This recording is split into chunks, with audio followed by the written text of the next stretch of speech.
Hi friends, welcome to Diagnox. Today I am going to teach you everything about radicular cyst. Radicular cyst is also called as periapical cyst and is the most common odontogenic cyst. They are often seen in maxillary anterior region as well as mandibular first molar region. The maxillary anterior region is commonly subjected to trauma, which makes the anterior teeth vulnerable to develop periapical cyst. And the etiopathogenesis involves necrotic teeth due to caries or trauma, proliferation of cell rest of molasses, thereby development of radicular cysts. And often these patients who have periapical cyst are asymptomatic, and when the cyst enlarges, there may be labial or palatal cortex expansion, perforation, there may be root resorption of adjacent teeth, there may be displacement of adjacent teeth. And I am going to show you the 2D as well as 3D findings of a patient with a periapical cyst in the maxillary anterior region. And most often periapical cysts are treated with surgical enucleation, and also we require the endodontic treatment of the offending teeth, and many cases have been treated successfully just with the help of endodontic treatment alone. So let's go into the cone beam CT findings. This is a panoramic reconstructed view showing an unilocular radiolucent lesion involving the teeth 2-1, 2-2 and 2-3, central, lateral and canine. And we can appreciate that this lateral incisor is the epicenter of this particular unilocular radiolucent lesion. You can also appreciate a thin corticated border surrounding the lesion.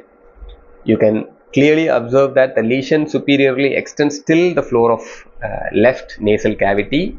What we cannot find from this image is the status of the labial and the palatal cortex. Is there any expansion? Is there any perforation?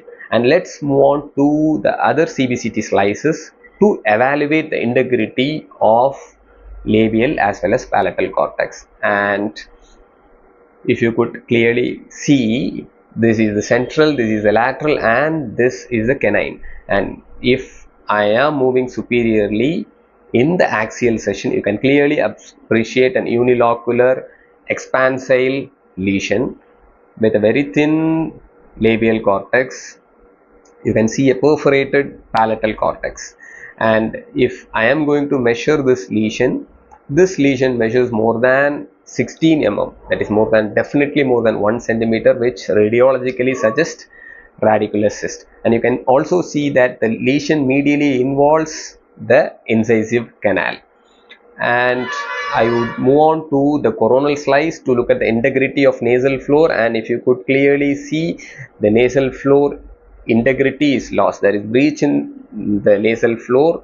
There is involvement of left nasal floor by this cystic lesion. I would also be showing you the sagittal slice showing the relationship of the central as well as lateral incisor to this particular lesion. You can see that this is the lateral incisor, and the lateral incisor tend to have a slight palatal curvature, which makes the cyst predominantly go to the palatal aspect. You can see that there is breach in the palatal cortex predominantly, and there is thinning and breach in the labial cortex as well.